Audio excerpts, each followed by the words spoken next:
I'm coming. Shh, not so loud. We'll tear the house down. We'll see who it is. Why do your patients always pick nights like this, Doctor? Go back to bed with him, Matthew, and I'll see what's wrong. Oh, sure, it never fails. You come home dog-tired from an operation, you no sooner flop yourself into bed when someone flops you out of it again. Thunder always gives somebody a stomachache. Take my advice, Matthew. Don't ever be a doctor.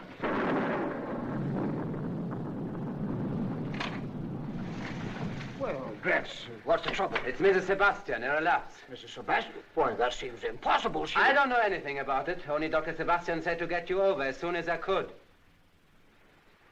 Yes, all right, Gretz. I won't be long.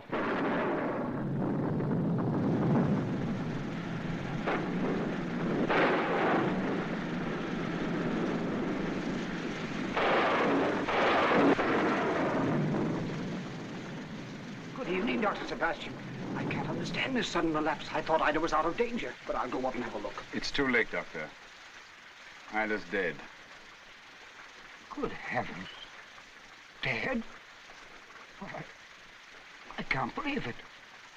She died a few minutes after Gretz begun for you. Her heart was to fail. I'm afraid so. Did she know it was the end? No. She died in her sleep. Poor Ida.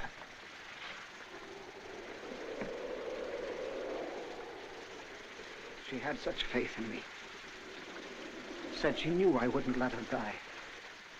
We did all we could for her, Doctor. You've nothing to reproach yourself about. Poor child. She was always a child to me. I brought her into the world, you know. She's in another world now, Doctor. A better world, I hope. She never got much out of this one. Always seemed to give it more than she received. She was a very good woman. A sort of spiritual Cinderella who dreamed of a Prince Charming. She did find her prince, though. Thank you, Doctor. You must be very tired. Gretz, do you think you can get Dr. Downer back home? Mm-hmm. Good night, Doctor. Good night, Sebastian. I'm so sorry. Thank you.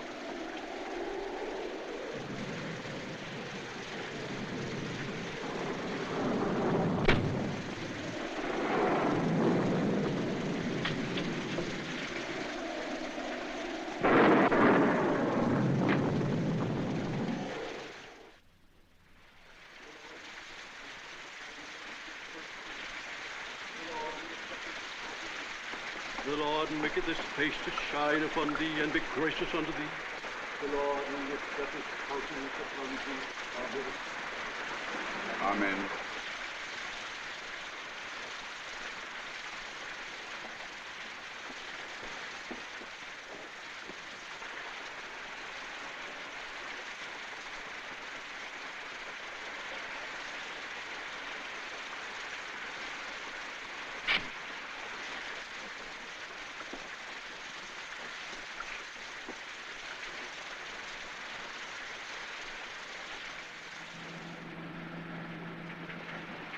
Have you any plans for the future, Doctor? Yes, I'm thinking of returning to my first love, psychiatry. I prefer it to general practice. I'm afraid that Midbury doesn't offer much of a field for a psychiatrist. No. Anyway, I'm anxious to leave. There are too many memories here. Is that what you were so eager to talk to me about? No, it was about Ida. Well? In 40 years' practice, I never saw pneumonia act like that. Like what? Well, 2 days after I gave her that sulfopyridine treatment, her temperature was nearly normal. She should have recovered. Dr. Downer, you've made similar insinuations a number of times. I don't know why. After all, you were attending Ida, and I'd prefer to believe that you understood her case. And had done all you could to save her. I'm afraid I haven't made myself quite clear. Thinking back, she seemed to have some premonition of what was going to happen. You're overwrought, Doctor. Better snap out of it. Well, here we are.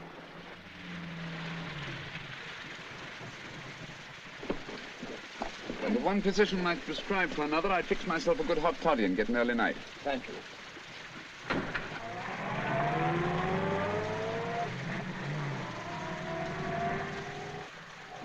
No, Winnie. I don't like George Sebastian. I don't like the way he acted or the way he talked to me. There's something twisted in him. Something cold and hidden. Hidden? Yes. A strange man. Full of secrets. I didn't like him when he came to town and started courting Ida. I know it was for her money. But he was always so nice to Ida. Exactly. And see what happened. And sure, what happened besides her catching cold like everybody does?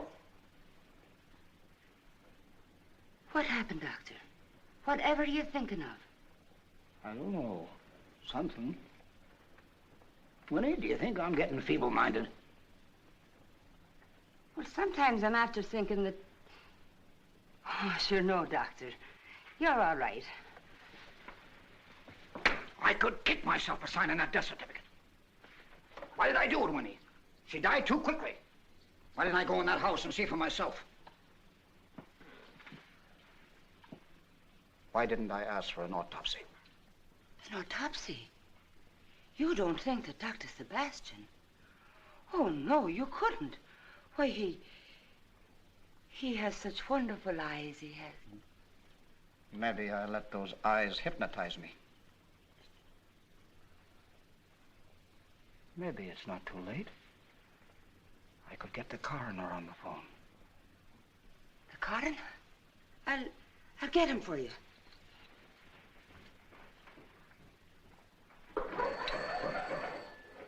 Poor Ida. She loved him so. Maybe she wouldn't like me stirring up a scandal about the man she loved. Giving people a chance to talk. Hello, operator. Operator, get me Dr. Hatch, please. Quickly. Wait a minute, Winnie.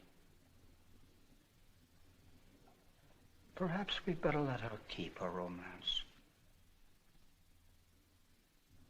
At least until I have something more to go on, beside the wind and the rain. Like the farmeries. What do you think he is up to? You mean our family physician? Yes. Age seems to have made him a trifle clairvoyant. Yes. But he could be dangerous. Ah, he's just a tired old man. Get yourself a drink. You should learn to bear the mark of Cain more gracefully, Maurice. I know that funerals can be quite a strain. This is the last one we shall attend for some time now. We can relax. I'm not so sure, George. Don't be a fool, Maurice. The way to defeat Dr. Downer is by clever thinking. The bullet is more effective. And much more easily traced. You should know that, Maurice. Or have you forgotten the death sentence they gave us in Vienna? No. My brains again served us well in Savannah, didn't they? Yes, but we didn't leave any loose ends lying about there. Nor shall we here. If you leave everything to me. All right. But I'd just as soon lay Downer away. And maybe you wouldn't have to think so much. Ah. These atrocious paintings. This absurd wallpaper. These pathetic antiques. They all breathe her spirit. I can almost see her now coming down those stairs. That foolish smile. And the love light in her eyes. She's dead. Isn't it enough? No. I can never forgive her the 8 months spent in this cave of romance. Well, when do we get out of here? Oh. It'll take a month to wind up the estate. And we'll stay another month out of simple propriety. And after that, if we are still free? After that, Maurice, New York. I shall hang out my sign and amuse myself with the fourth. A most pleasant incarnation of Dr. George Sebastian. You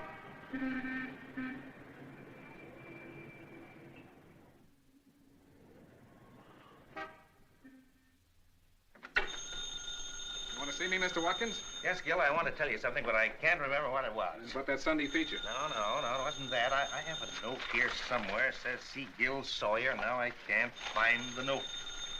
What's that noise? Telephone, Mr. Watkins. Oh, don't be so impatient.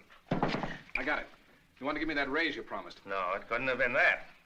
If I could only remember what I forgot. Hello. Hello, Lawrence. Hello? Oh, it's you, darling. Have I forgotten what? Why, darling, you know I never forget anything. Just a moment, darling. Listen, Gil, I promised my wife that here it is now.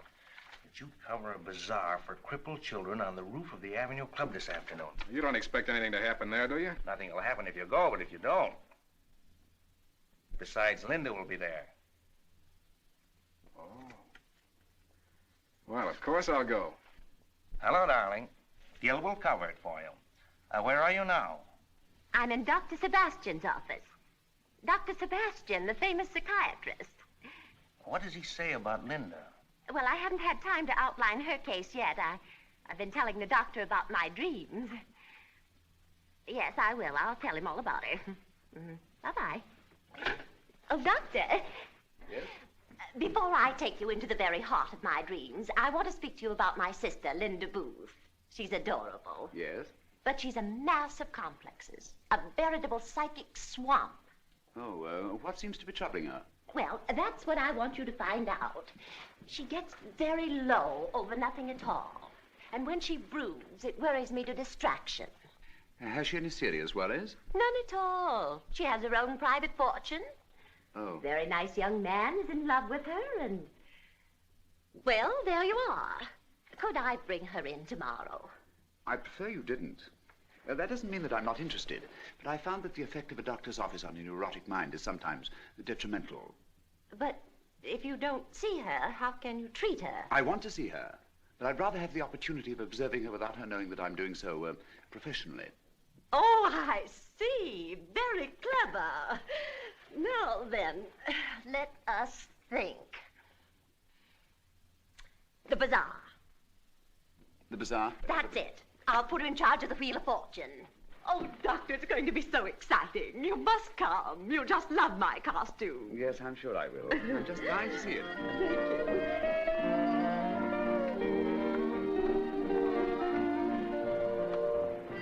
This is my fifth spin, Linda. If that wheel doesn't tell me about Bob this time, I'm off of it. Number 16. What can that wheel tell you about Bob that you don't already know? You will soon take an important airplane trip with your sweetheart.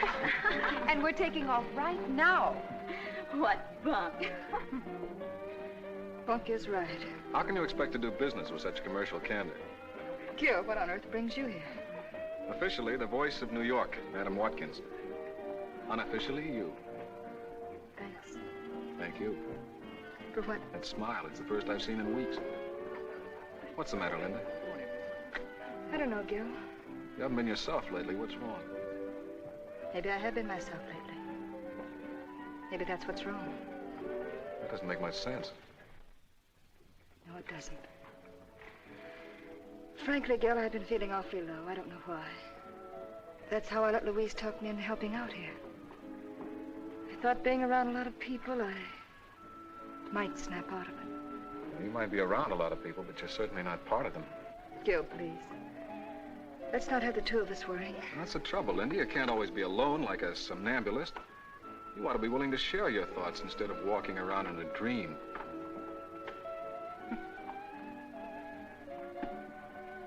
In a very bad dream. Right over here, Doctor. Linda, this is Dr. Sebastian, an old friend from Europe. How do you do? It was quite a feat to get him to the bazaar, but he's not here professionally. And this is Mr. Gil Sawyer. He is here professionally. He's writing up the bazaar for my husband's newspaper. Gil, there's something frightfully important I want you to write about. It's about the, about the doll exhibit. I like dogs. I never did. Of course not, silly. I merely wanted to give Dr. Sebastian a chance to observe Linda alone. What for? So that he can help her. He's a A psychiatrist? Yes. Did Linda ask you to bring him to her?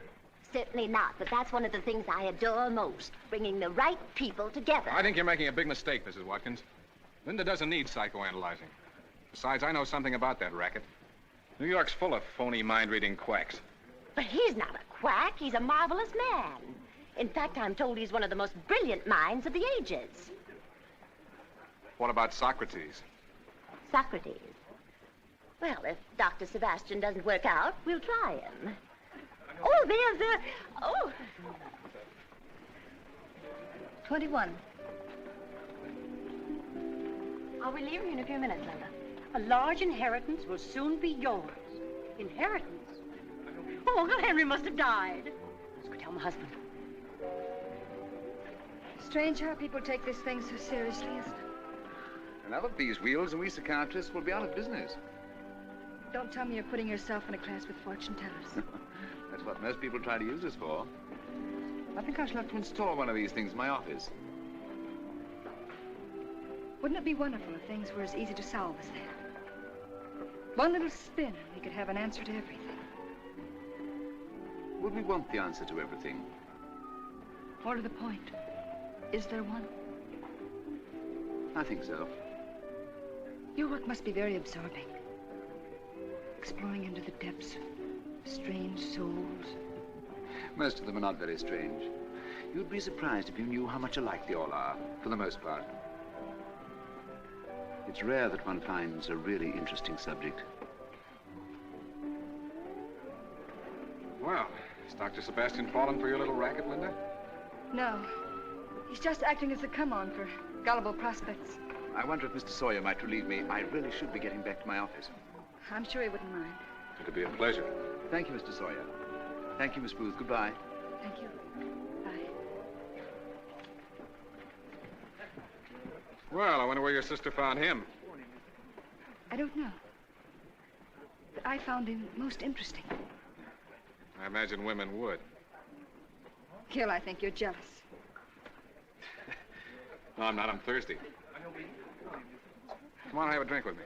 Suits me. Thank you.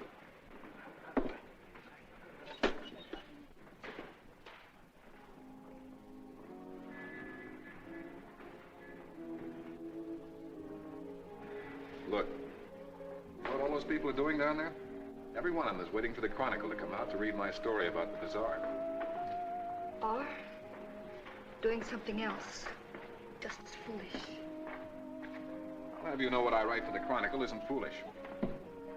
Your brother-in-law proved that by promising me 2 raises in the past 6 months. Are you proud of me?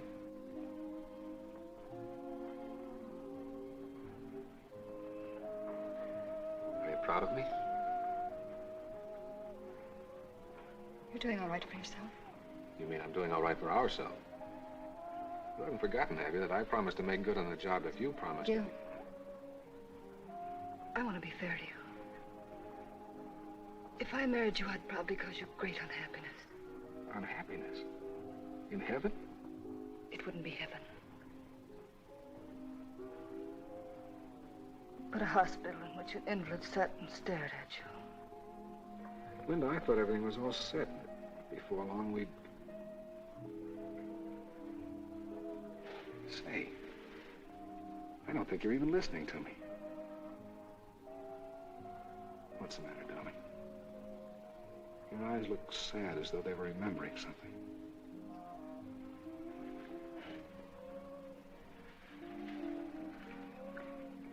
Gil, hadn't you better phone your story to the newspaper?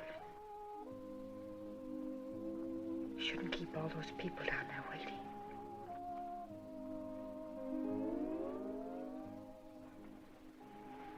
Yeah, I guess I better. Don't run away. I'll be right back. Don't let your soda get cold.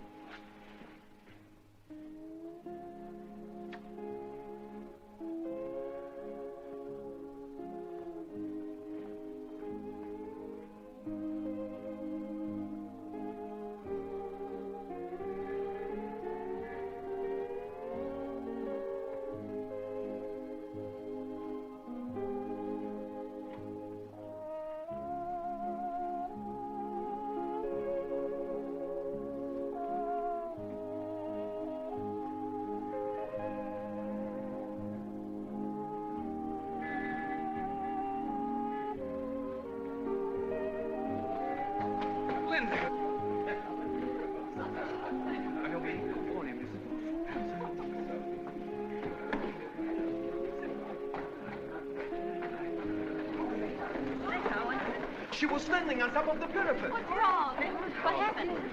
Let me through, please. What is it? She tried to jump off the roof. She did. Linda, dear, how could you ever do such a thing? We'll not talk about it here, Mrs. Watkins. Call your car and we'll take her home. All right, enough. I'll telephone Dr. Sebastian.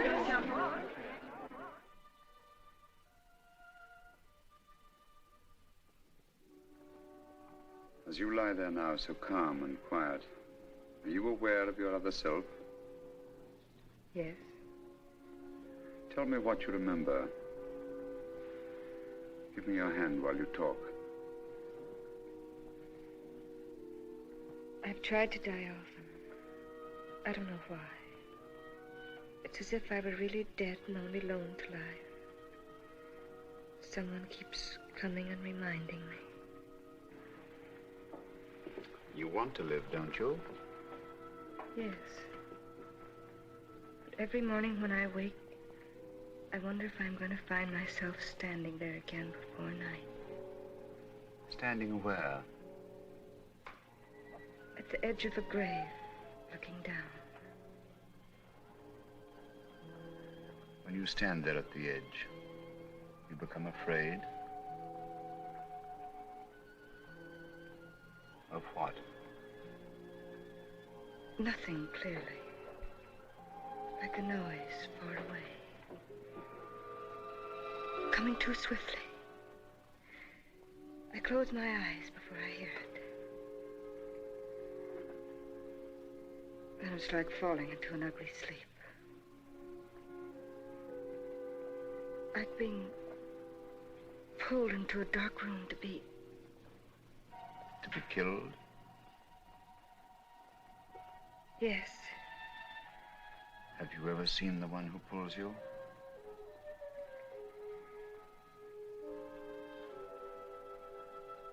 No.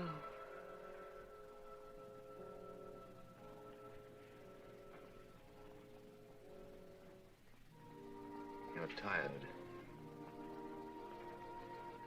Let's try and get some sleep.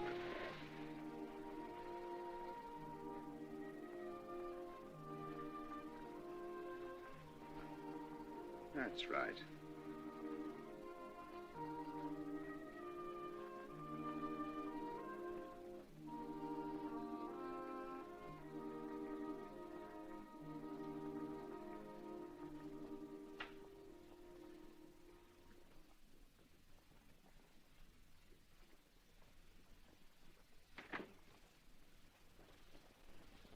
Oh, Doctor.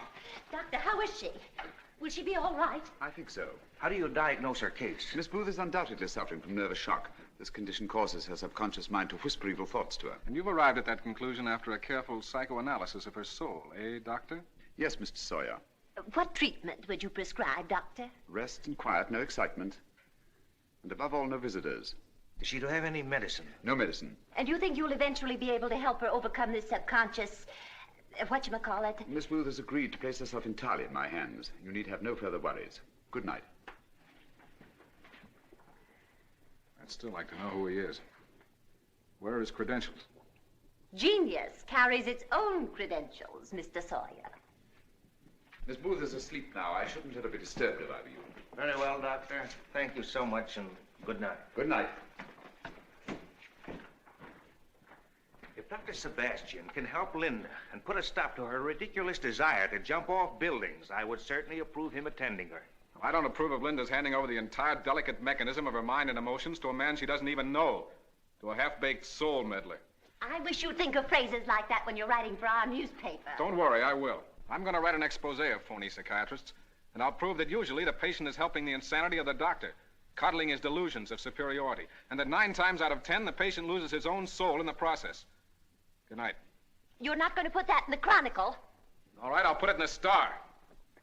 Well, bless his heart. I wish I'd have given him that raise.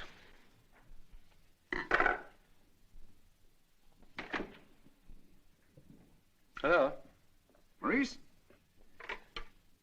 How would you like to be very rich? Very rich? I'd prefer it to sitting like a stuffed goose in your office. It can be done. We will ride like Fortunatus in a coach of gold. Now what? It's very strange and disturbing. As if there were a pattern to one's life, a rhythm to one's destiny. Well, what's certain? We come back on the main road, Maurice, suddenly and without search. We ride on. You ride on? Where? It would be so simple, so easy. Of course, it would entail another wedding. Oh. So that's it. I met her today, Maurice. And who is the lucky one? Her name's Linda Booth. Linda Booth. That's very pretty. Yes, I've accepted her as a patient. Very interesting illness. Suicide complex. Does that amuse you? Amuse me? Makes me extraordinarily happy. I thought it would. And if I married her and she died? He'd be rich, innocent, and respectable. Exactly. Ecuador is just there, between Colombia and Peru. It appears to have been the favorite spot of the creator of this strange world. For he's blessed it with peace, beauty, sunshine, and all the other exquisite things of life. And all free. It sounds like paradise. It is paradise. Oh, dear, I didn't realize how fast the time is slipping. I'm afraid I must go. I'm sorry if I've kept you. But when anyone starts me traveling on my revolving globe, I forget time and space. I hope you haven't forgotten Louise's dinner tonight. I never forget engagements I want to keep. I'll see you to the elevator. You really needn't have bothered, you know. I'm fairly safe in my own hands now. Thanks to you. Do you recall at our first meeting, my telling you that most of my patients fell into one category or another? Yes, I do. Well, you're one of the exceptions. More difficult. No. More interesting. Helping you makes me feel that I've accomplished something really worthwhile. Right now. Oh. See you at 8 tonight. Goodbye, Doctor. Goodbye.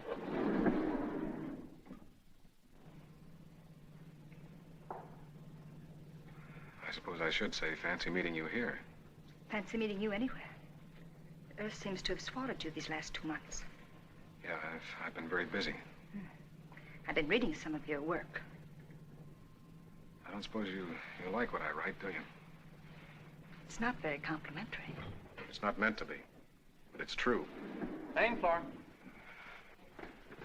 Linda, you must let me talk to you. Now, there's nothing good or sensible that Sebastian can do for you. That's for me to judge. But don't you realize he's asking you to change your character? And you're paying him to do it. Gil, you're talking like an Now, idiot. wait a minute. I've got a lot more to tell you. I haven't the time to hear it. Now, Linda. Why should you and I fall out over a phony psychiatrist? Because you're wrong. Because I like him. Because he's helping me. Helping you? Yes. You're no different than you were before. Linda, if I knew he was helping you, I'd hope and pray that everything I've written would be disproved. I'd even carry shark's teeth to help. But he's not. There's something weird and wrong with that Sebastian. You're the one that's wrong, Gil. You should be encouraging him instead of starting this one-man campaign of mudslinging in your newspaper. Well, Linda, why not give me a chance to help you? As I told you before, there's nothing wrong with you that common sense can't cure. You're just an ordinary hypochondriac. Thanks. Why don't you get out and lose yourself and enjoy life like everybody else does? I'm sorry, Gil. I haven't the time. Goodbye. Well, let's not break off like this. Come on over and have a drink with me. No, Gil, Now, I don't tell be you... obstinate. That's another one of the things that's wrong with you. 2 chocolate ice cream sodas. I have this with you on one condition. And that is? That we talk about anything but Dr. Sebastian. All right, we'll talk about Dr. Sawyer. Very well, Doctor. And what do you prescribe? Well, good old Doc Sawyer's going to give you his full, complete one-day treatment. If you're not better at the end of it, he'll return you to your to your psychiatrist. And how do we begin? We begin with this medicine. After that, we get on a subway train for Coney Island. Coney Island?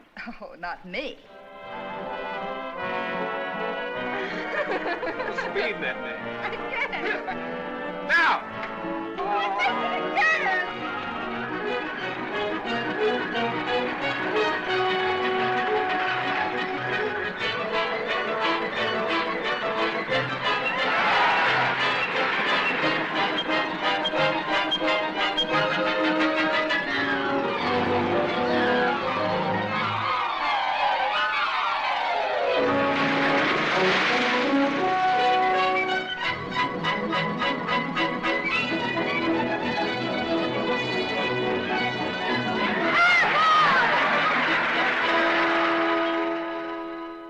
On the telephone, madam. Good heavens, what do the police want with me? I haven't done anything. They have their nerve telephoning me like this in my own home. Hello, this is Mrs. Watkins. What is it you want, please? Yeah, my sister. Oh, yes, that's right. I did call you about her, didn't I? Have you found her yet? Oh, well, all I know is that my sister's been gone for hours, and I thought if you put in a riot call...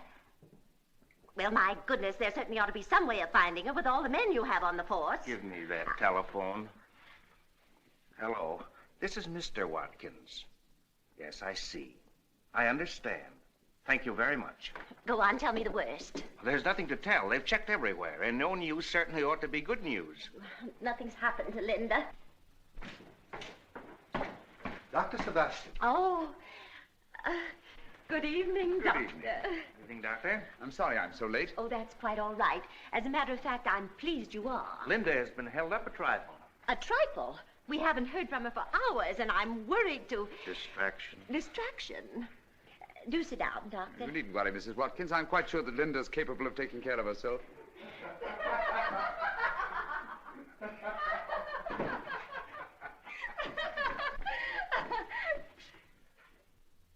Why, Linda, where have you been?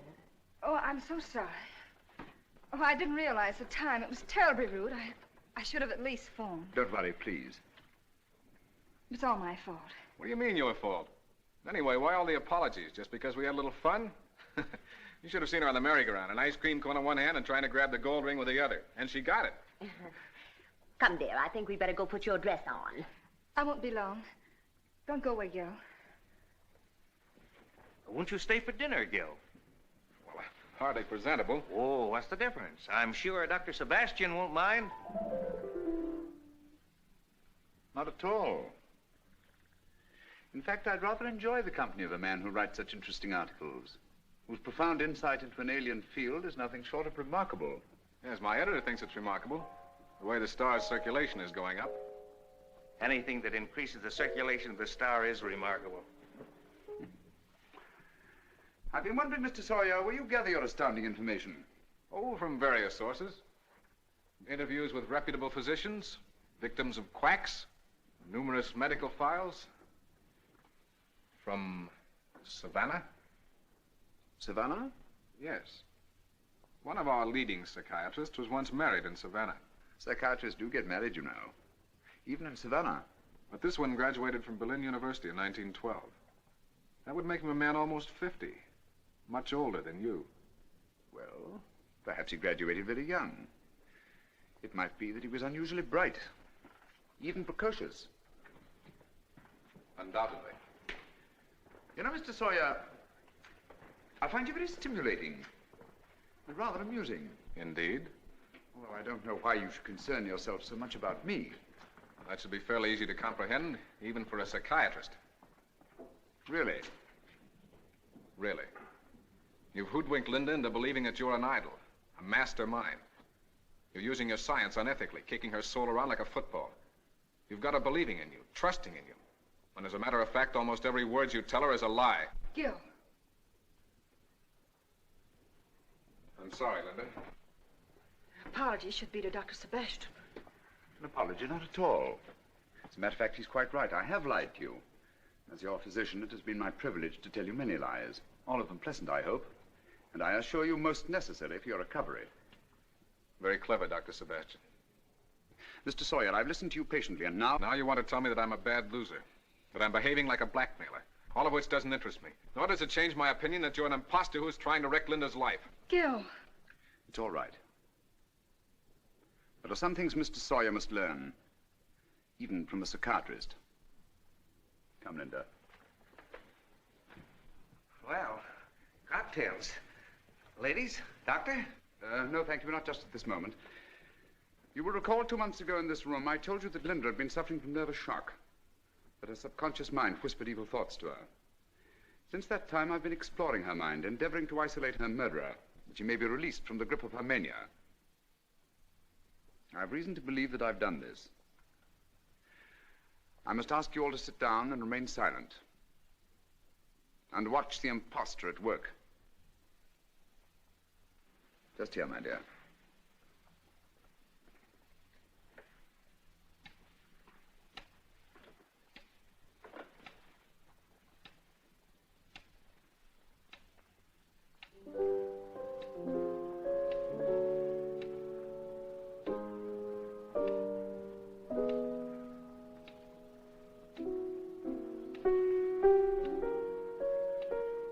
Remember this tune, Linda?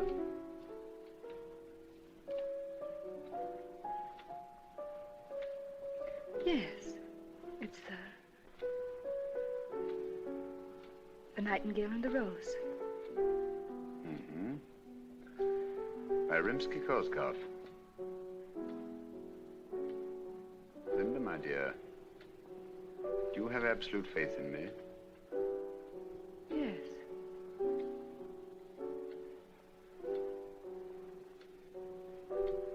Look at me.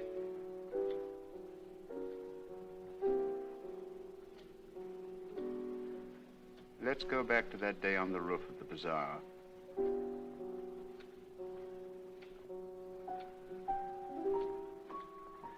What was on your mind that day, Linda?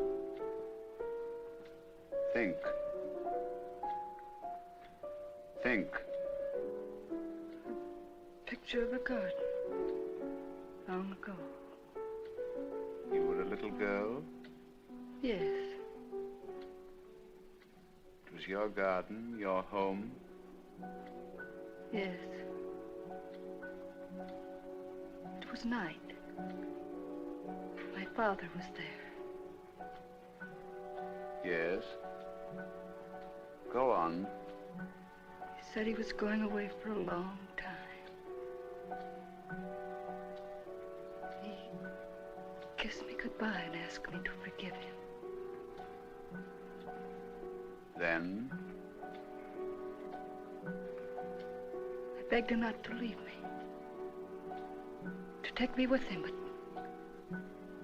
What happened then? he started to go and I ran after him and stopped him. He turned me back and closed the gate between us. Then he kissed me again and disappeared into the darkness. And what did you do? I was frightened. I called to him. Then out of the darkness I heard his voice calling. Goodbye, Linda, my child.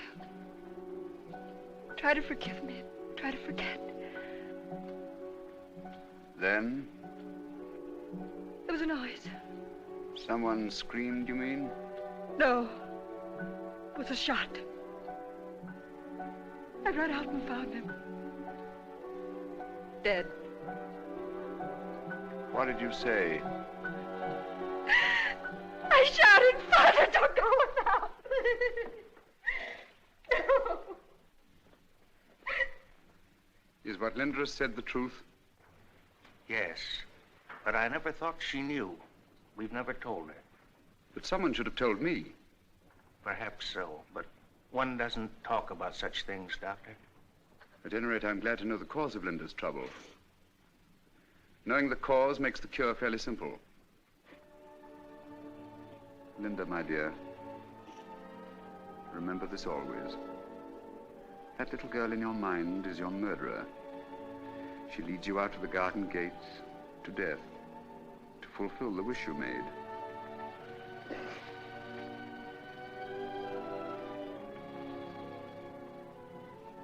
You must close your ears to the hidden voice that drives you to join your father. You promise me that?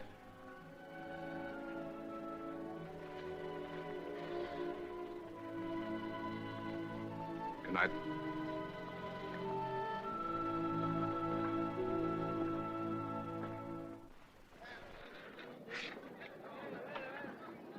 Ticket to Savannah, please. Georgia? Yes.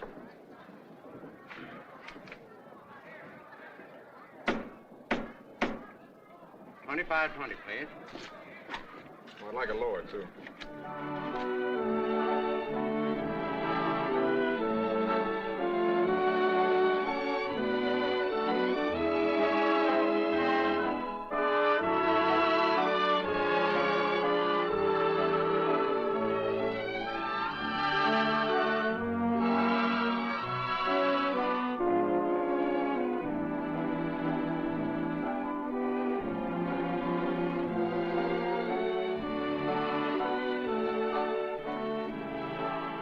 My favorite melody. Isn't it beautiful?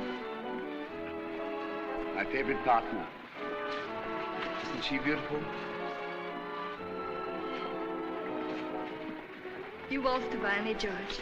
I could be an ace professor. I studied in Vienna. Studied dancing. Medicine and dancing.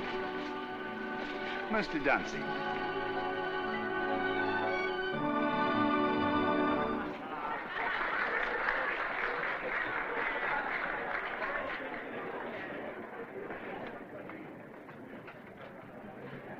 George, why did you bring me to this roof garden?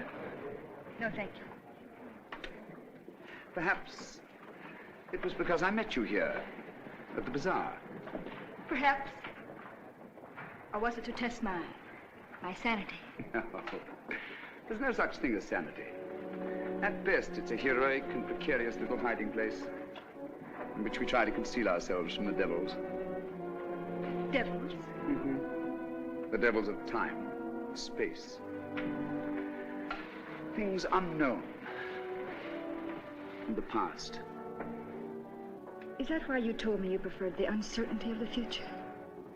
Life would be almost intolerable if we knew our future steps in advance, don't you think? And life would be more hopeful. We could forget our footsteps of the past. I know.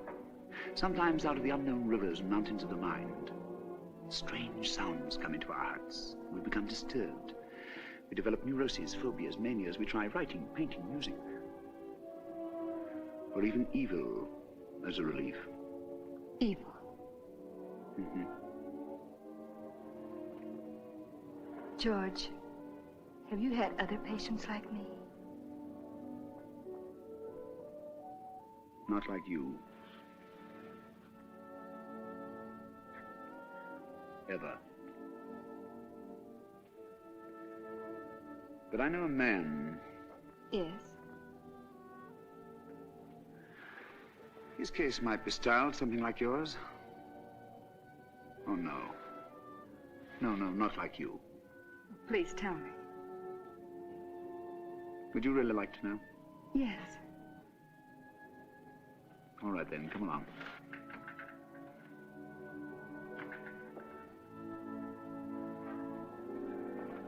Well, he was born in Europe.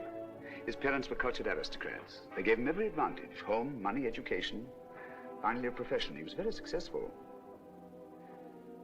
When he married the woman he loved, he thought his world complete. Then suddenly, out of the blue, his world collapsed. How?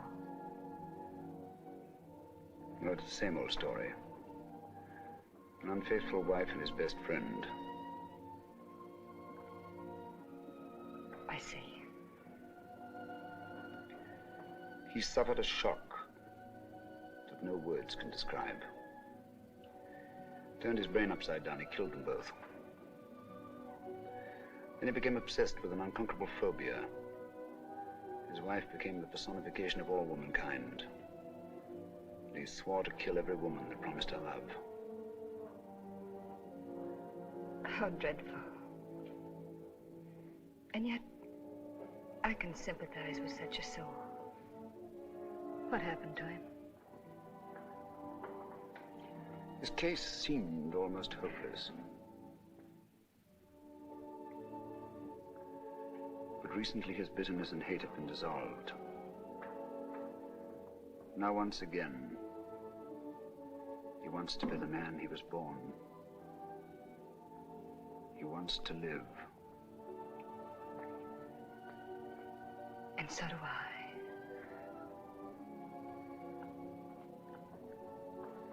Look. What do you see? Entrancing lights. Like the stars upside down. Like a parasol of stars in Ecuador. I know. The place you call paradise. Yes. You're not afraid anymore. Not when you're with me. Not even of me? Not at all. It seems nothing wrong could happen to me. Ever. Nothing wrong can happen to you ever, Linda, darling. Because I love you.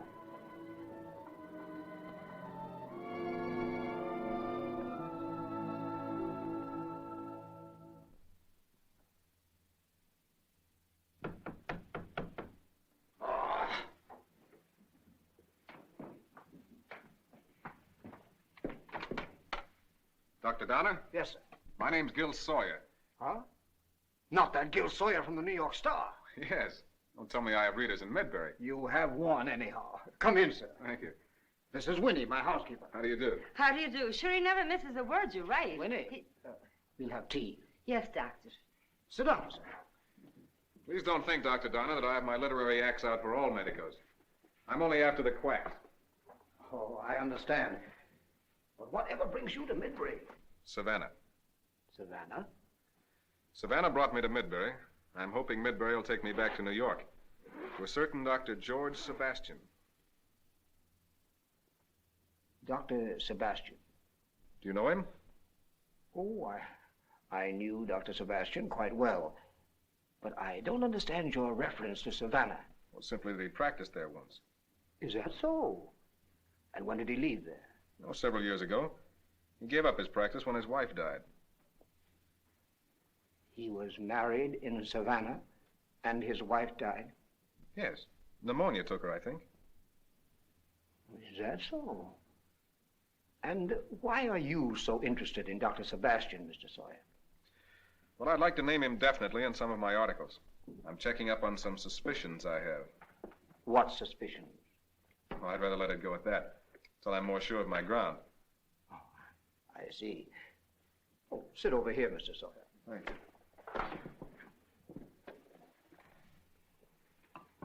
Can you tell me anything about Dr. Sebastian? Oh, not very much. You see, he didn't even practice here. Altogether wasn't here more than a year. And he kept pretty much to himself. Ida's the only one that ever really knew him. Ida? His wife. When she died, he broke up stakes and went to New York. Well, he's quite a merry widower, isn't he? What happened to the second Mrs. Sebastian? Oh, she died of pneumonia, too. Indeed. Oh, well, there's nothing unusual about people dying of pneumonia in these parts. I attended her, did all I could. When did Dr. Sebastian leave here? Oh, about 6 months ago. Did you notice anything strange or weird about him? Anyone who lives in Midbury becomes strange and weird, Mr. Sawyer. I see. Well, I won't trouble you anymore, Doctor. Thanks very much for your information. And your very nice tea, miss. I'm sorry I couldn't tell you any more. And you've helped a lot. If ever I can be of any assistance to you, you'll find me here. Thank you, and I'll be looking forward to more of your articles. Thank you, Doctor. Good day. Good day. Bless me soul, I'm beginning to think there is something wrong with you. Here you've been worrying your head off about Dr. Sebastian, and when a chance comes for you to say something or do something, you shut up tighter than an Irish clam. Clam? I never saw that fellow before. Maybe he's not Mr. Sawyer. I don't want to discuss Ida with a stranger. But surely you're going to do something now. Yes, get the coroner on the phone. Oh.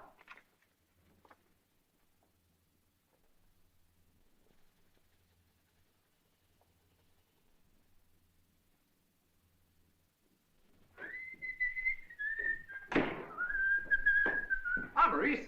Hello, George. Hello, coffee. Uh-huh. You seem unusually happy this evening, George. I am. Why? Here, I'll show you. Congratulations in order. Yeah, thank you, Maurice. And when is the wedding? Monday a week. What's that? Quito. Quito? Mm-hmm. Quito, the capital of Ecuador. A dream city. That's where we're going to live. We are? Oh, no, not you, Maurice. You're too material for the Society of Elves. Oh. So you're going to turn elf and hop off to Quito. That's very pretty. Yes, very pretty. It's a little mountain city perched above a jungle. If you stand on tiptoe, you can almost touch the sky. The night opens a parasol of stars over your head. It does, huh? Oh, dear, life's so extremely simple in Quito, Maurice. Even the headhunters smile at you on the promenades. When you marry Linda, your picture will be in every paper in the country. Mm-hmm. And the headhunters of Vienna, Midbury, and Savannah will be very glad to see it. Bah! I'm not concerned with those bucolic centers of interest. What I want to know is, can a man change his destiny? Can Lucifer climb back into heaven on his knees with tears in his eyes and his heart whispering the Magnificat? Are you trying to tell me that you're actually in love with this girl? Yes, Maurice, I am. Once again, I'm human, sad, weak, full of longings. Once again, I'm going to live. Once again, I'm the man I was born. And what about me? We're out of tune, Maurice, you and I. Are we? Why? Why? Has there never crept into that aboriginal skull of yours a slight wonder as to why anyone so brilliant, so superior as I should have gone through life like some medieval monster? You are a monster, Sebastian. Spawned in the dark of the moon, and no breath of God in your soul. That's not true anymore. It's not true. Her love is breathing the breath of God into my soul. And driving the common sense out of your mind. Have you forgotten that we are going to ride like Fortunatus in that coach of gold?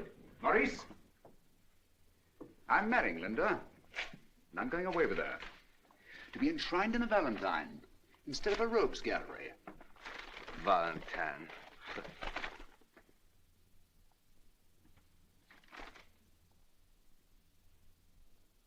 Valentine of blood. What? Read. What's that? What do you think Downer's up to? An autopsy. Autopsy. So that tired old man comes stumbling after us, George. They're not removing her for a couple of days.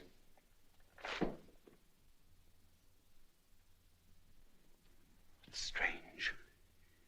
Strange that this should happen to me now. I'd almost forgotten Midbury. I'd almost forgotten everything. I hadn't forgotten Downer.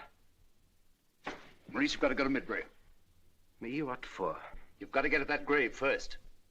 So, we are back in tune again. Eh, George? Maurice, you must do this. You've never failed me. I have never failed you because you were my brains. But you aren't anymore. You're like all the other clever ones. Clever until they meet a woman. And then they suddenly become fools, and the law gets them. Standing still with a faraway look in their eyes. Maurice, if you'll go to Midbury, I'll listen to you. I'll do anything you say. Anything? Anything. Well, that's better, George. All right, I'll go.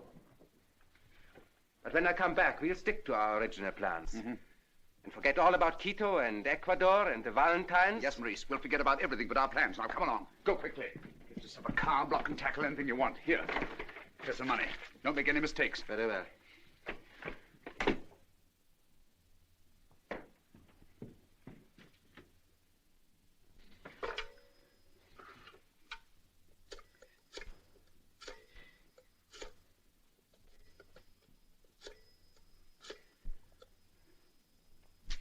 Hello? George, I didn't expect to hear from you again tonight. What? If we're married and sail tomorrow, we can be in Quito in a fortnight. Well, I don't know what Louise and Lawrence will say, but I know what I'm going to say. It's yes.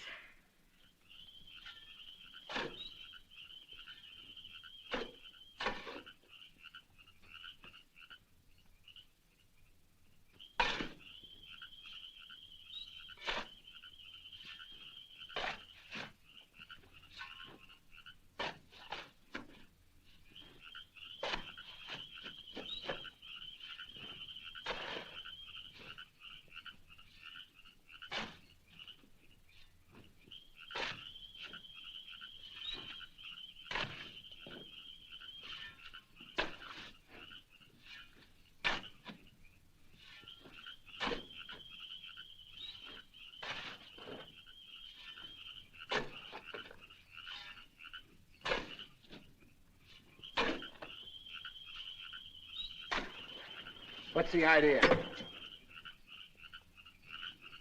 Come up out of there.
Train? It's almost impossible to believe, Dr. Hatch. That's what I said when I first got the report. But there it was. I saw it with my own eyes. Grave had been dug up and the casket taken away. Nothing there but the body of the night watchman. Poor Ida. They wouldn't let her rest, even in her own grave. Well, we won't rest till we find out who did it. That's right. All aboard!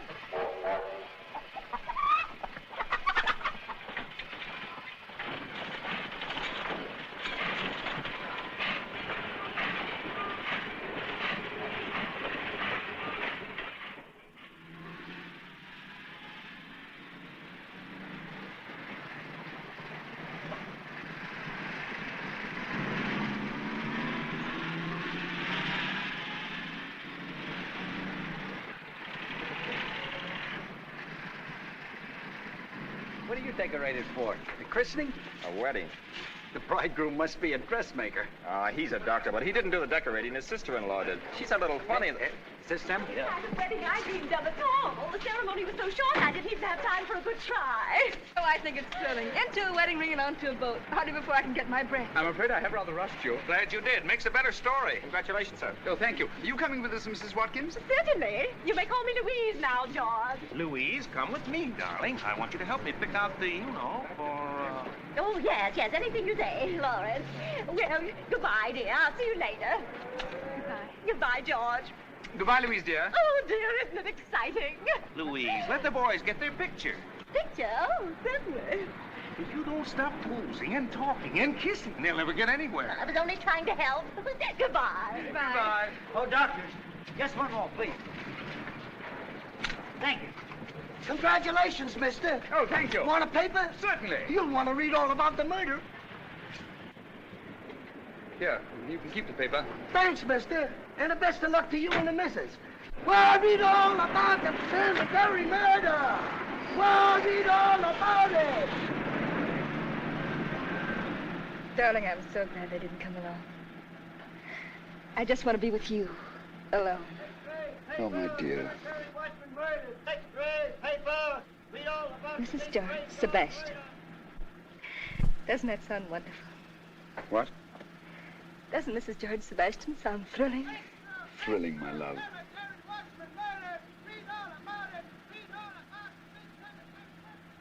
It's like a dream, isn't it, my dear? Like entering a brighter kind of existence. We found a new day, George, and it will never end. Darling, what is it? You look worried. Oh, stupid of me. What? I've forgotten our passports and tickets. I must have left them at my apartment. It'll only take a moment. Don't worry. Henry. Yes, sir. Drive to my apartment quickly. Very good, sir.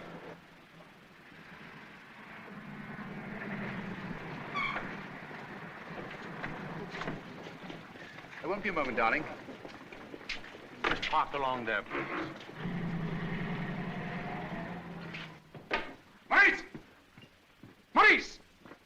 Maurice, are you here? Yes. What happened? I had a little trouble. Yes, that trouble's all over the front page of every newspaper. Why did you have to murder the watchman? What did you expect me to do? Confide in him? You could have run away, you could have hidden. You would have done something. Stop shouting. I did the only thing I could do. Except leave Ida's body in the grave, to be exhumed. But they found out. Be quiet and prepare yourself for another shock. You might as well know all the bad news. Well, what is it? A family physician came to New York on the train with me. Dr. Donner? Yes. And the coroner took him to the Midbury station. Where is he now? At the Empress Hotel. I followed him. He didn't see you? No, I don't make stupid mistakes. Oh, that tie. Maurice. Maurice. He's after only one thing. You realize that, don't you? It's your fault. You shouldn't have stopped me the day of the funeral. Well, you've got to get him now. Not me. Maurice, I saved your life once, don't you remember? Yes. And I paid you back last night in a graveyard. But Donner will go after the police. Look at you. Look at my brainy professor. Who is afraid now? Yes. Yes, Maurice, I am afraid. It's not in me anymore. It's gone, it's past. And let's get out of here. Donner has no evidence yet. But he'll get it. He started now and he'll never stop. He'll find out who Dr. Sebastian really is. He's come after us, Maurice. We've got to find him before he finds us. George, I'll go with you. But that's all. The job is yours this time. But, Maurice, I can't do it. You know I...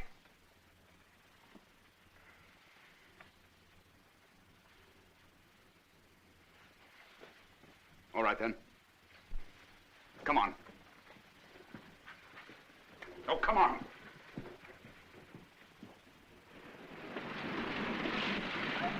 Get a taxi quickly. Extra! Linda, dear, Brett tells me that one of my patients has had a serious relapse. I must go to it. We'll miss the boat. No, darling, I won't be long. Now, you go home and wait for me, please. George. I'm sorry, dear.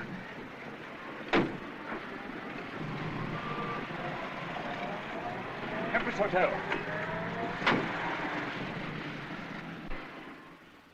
Yes, ma'am. I'll send it right up. 335. Oh, is the public library near here? Yes, Dr. Downer, at 42nd and 5th. The doorman will direct you. Oh, thank you very much. Room clerk. Yes, I'll tend to it right away.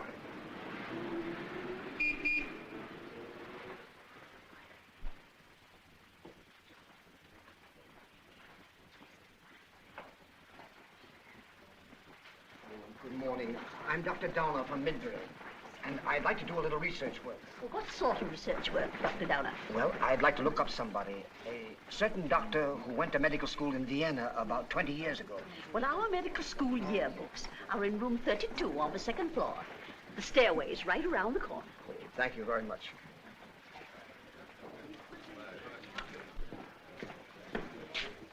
Is there a Dr. Downer from Midbury registered here? Why, yes, but he's not in at the moment. Oh, what a shame. I missed him at the station, too. Stupid of me. Would you care to leave a message? Dr. Downer's a very old gentleman. He hasn't been in New York before. I'm rather worried about him. Did he leave any word as to where he might be going? Well, as a matter of fact, he inquired about the public library. The public library? Yes, sir. Oh, thank you. I'll call in again later. Here you are, Doctor. These cover all the Vienna medical schools for the 10 years ending 1927. Oh, thank you. Thank you.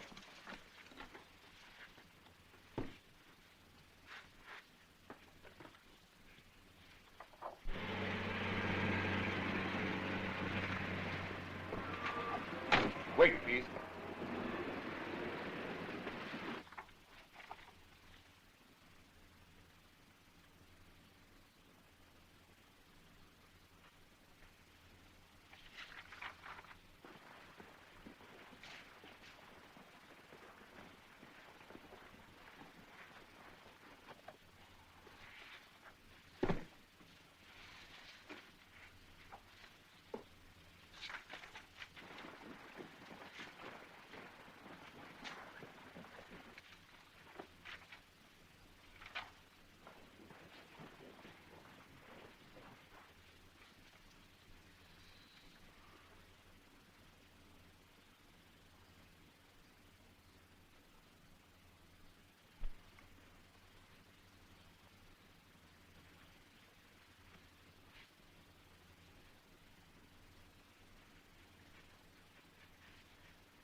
Did you find what you wanted? Yes, thank you.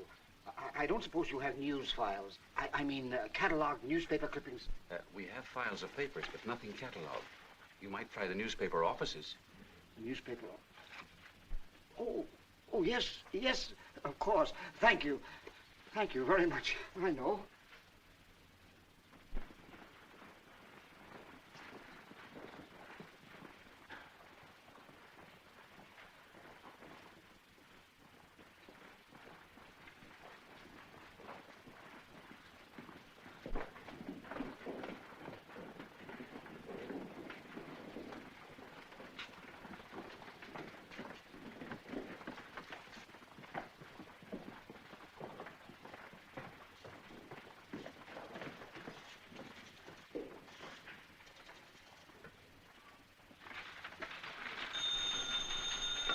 New York Star, Sawyer's desk. Hello, Mr. Sawyer? No, this is Mickey Barnes, Mr. Sawyer's assistant. He's not in right now, but I'm taking all of his messages. Well, do you think you could arrange for me to have access to your cataloged newspaper clippings? I'm a friend of Mr. Sawyer's. Sure. If you're a friend of Gil's, I'll get you an okay. Oh, thank you very much. I shall be right over.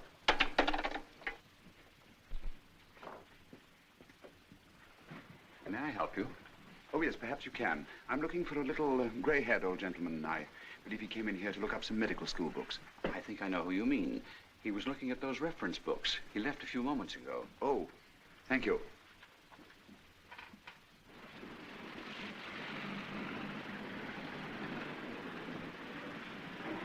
pardon me. I'd like to go to the New York Star. At this address. Sorry, mister, I'm busy. That cab will take you. Oh, thank you very much.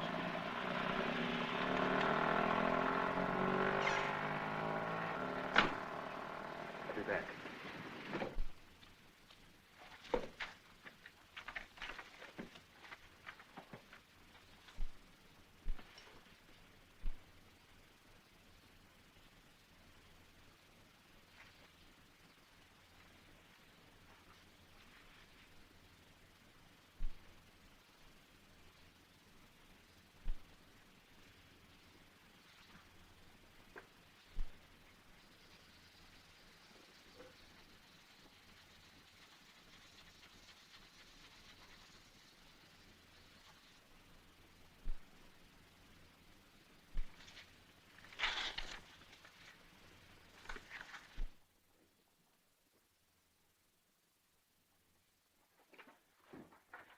I've been searching the place for you.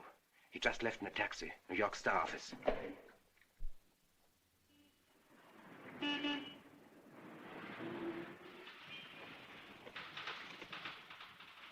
Is it Dr. Frederick Langaman?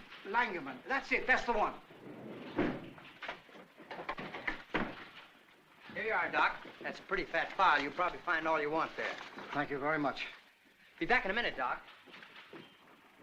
Dr. Frederick Langaman is honest. Frederick Langaman makes sensational discoveries. Frederick Langaman weds. Frederick Langaman escapes from prison. Convicted of double murder. Oh, son! Find what you wanted, Doc? When do you think Mr. Sawyer will be in? Well, I'm not expecting him back at all, Doc. And if I were in his shoes, I'd be out getting pie-eyed. I don't understand. Well, if my best girl went off and married another guy, I'd bury myself in alcohol. That's her. Pretty bright, eh, Doc? Dr. Sebastian. Well, the groom's not a bad-looking guy either.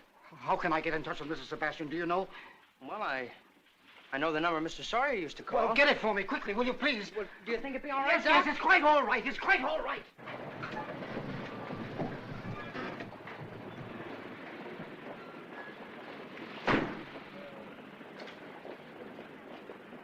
If I get fired for this, you better be finding me a job up there in Midbury. Yes, yes,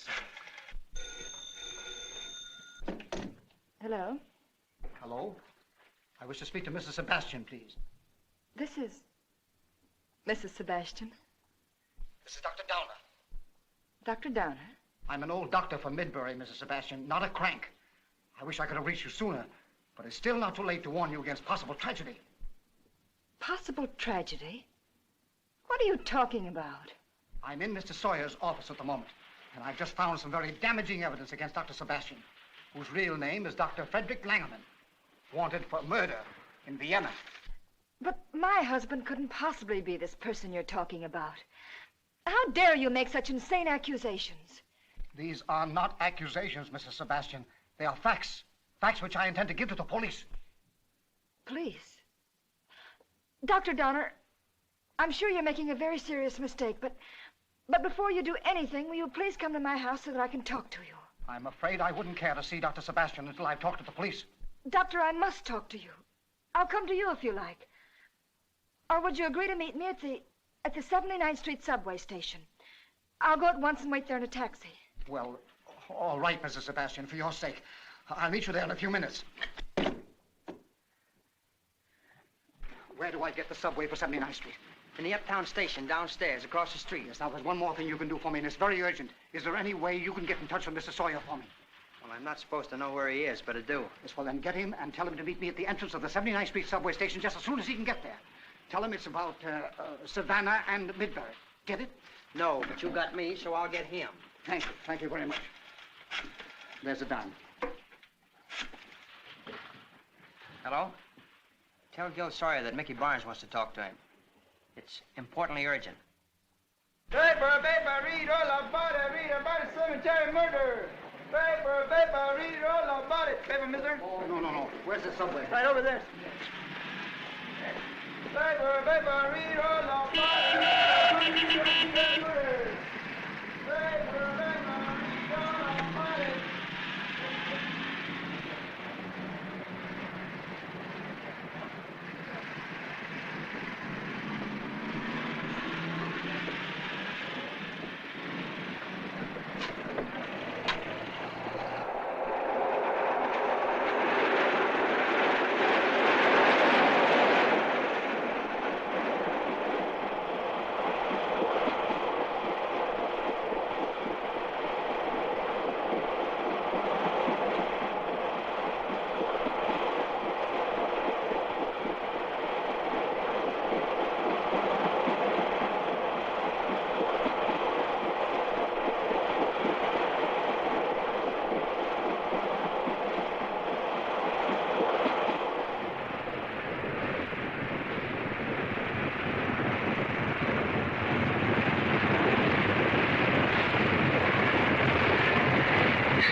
Why, Dr. Downer. Oh, it's you. It's very pleasant meeting you like this. What brings you here to New York? I'm here on business. I'd like to visit with you. You shouldn't speak like that to an old friend. I have never been a friend of yours, Sebastian. Yes, I've often regretted that. Why the hurry? I have an engagement.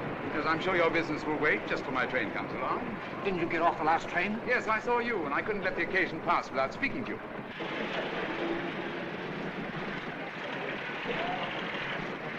Just wait here. I have nothing more to say to you, Sebastian. But you've something to say to the police, haven't you? What are you driving at? You'll say, here he is. Here's Dr. Frederick Langerman. He's been masquerading as Dr. Sebastian. He's wanted for murder in Vienna. I will. And you'll say he killed his wife in Midbury also, won't you? You'll Yes. say all that, Doctor. Yes. Then I shan't leave out a similar murder in Savannah. Let me go. You'll say there are many others that I must have killed, won't you, Doctor? Yes, and I'll swear it was Ida's voice I heard that night. Sorry, Doctor. I'll be back this place.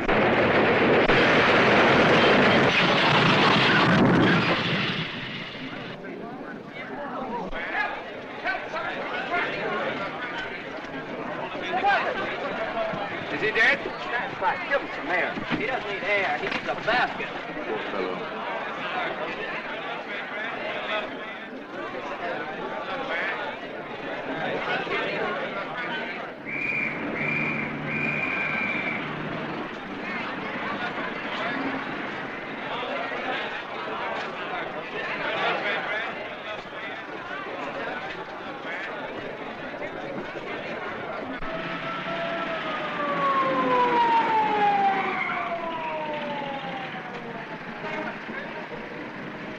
Someone's been hurt. Folks, back up. Let's have some room here. An old sawbones like you threw himself in front of a train, I think. Yeah, who is it? A fellow named Downer from a little town upstate.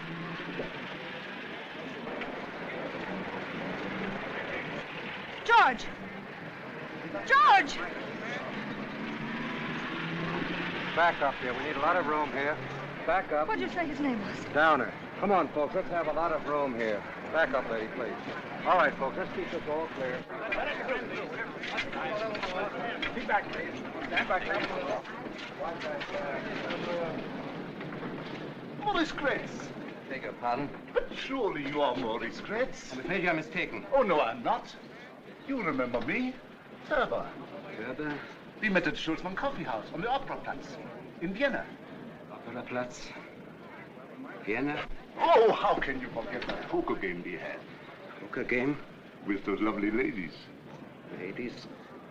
Where you lose your shirt and everything. And you had 3 aces of hearts.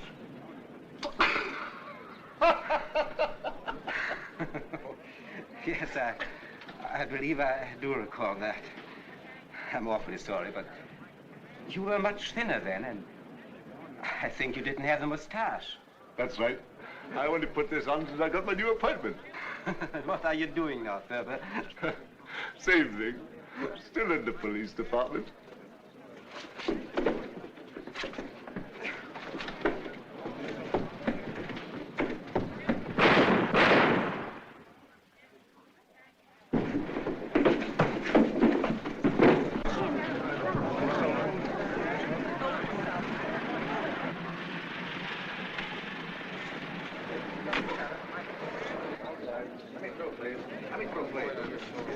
You're right up, Jack. Okay. Hello, Riley. Hello. What you got here? A friend of this gentleman's. Who is he? Name is Gretz, from Vienna. Vienna.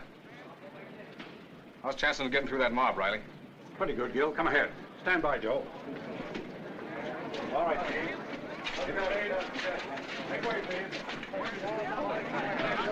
Hello, Dick. What is it, suicide? Yeah, an old man. You know who it is? Dr. Downer, I think. Downer? Yeah, do you know him? I had an appointment with him.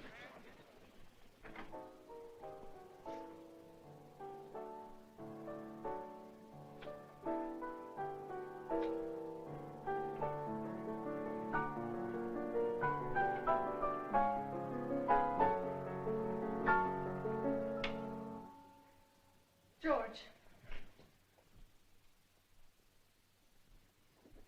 I didn't hear you come in. George.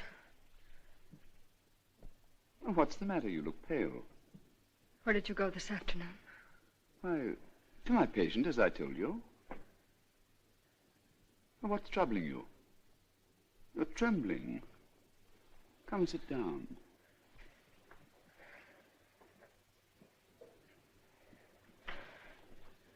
Tell me. I called you. Called me? When you were coming out of the subway.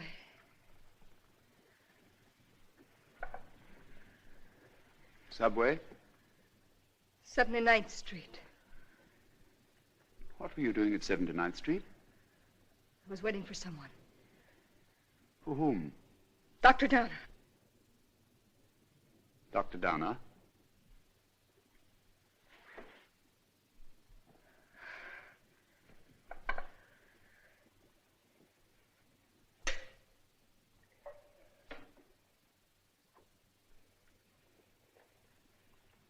Here, dear, drink this.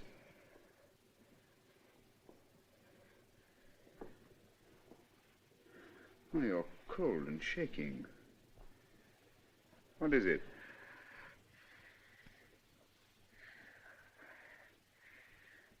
Who was Dr. Downer, George? I haven't the faintest idea. Please tell me. But I don't know. You're lying, George. You knew Dr. Downer and you know why I went there to meet him. No, I don't. Why? I wanted to keep him from going to the police about you. But when I saw you coming out of the subway, your face so white, getting into that cab, running away to hide, then I knew that... Linda, stop! It's true! You killed him. Why don't you deny it? You can't. He said you were dangerous and vicious. Linda!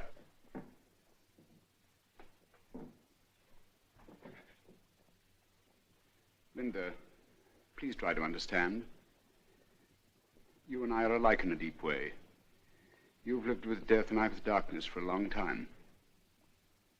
So, that's what you meant that night in the roof when you told me about that patient who became a monster and killed. Linda! You're that man. You're that monster. Yes. But I crawled out of the depths. To you. I thought a new light was in tomorrow. I thought I saw my dreams far away coming true. Linda, whatever I've done, whoever I've been, I love you.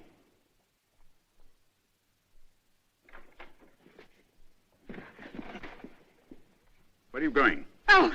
Out! Where? Anywhere! No! No, let go of me!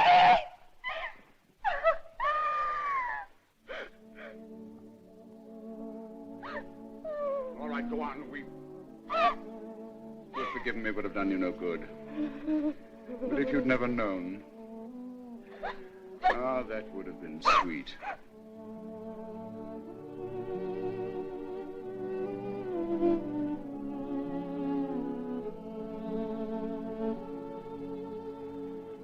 That's better. I'd rather not see your eyes nor hear your voice.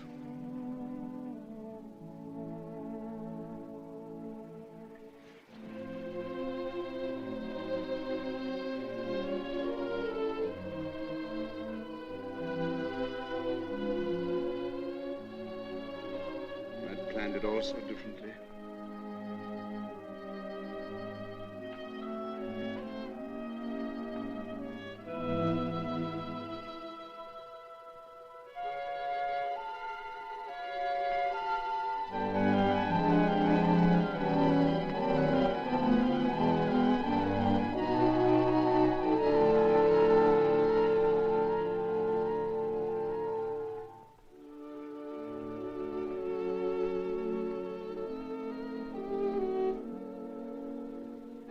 Dear Linda, we'll send our hearts into heaven, where no butterfingered old man can come stumbling after us. We'll be together, my angel, for all eternity. I'll hold you in my arms under a parasol of stars. We're going to Quito together, after all.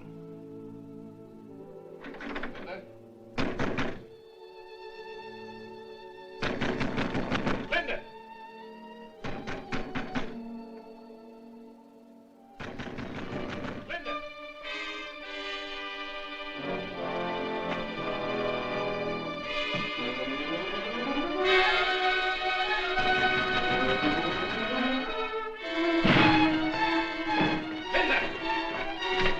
Linda!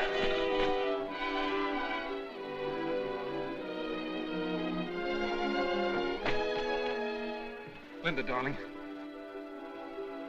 Linda.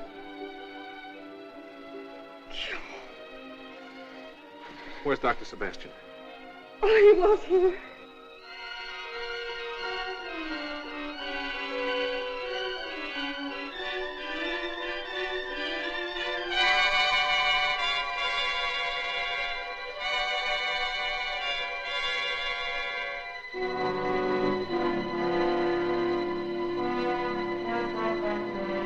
Frank, Paul, come with me. Jack, search the house.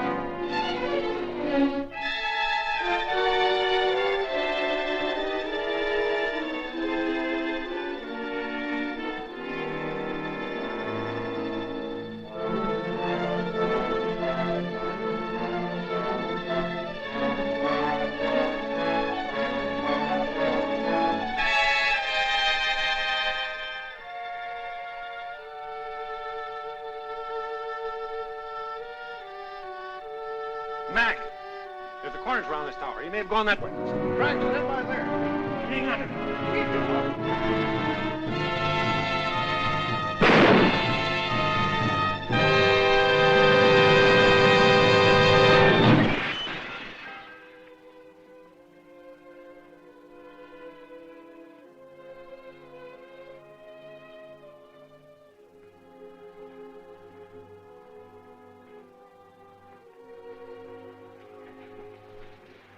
Well, He's gone.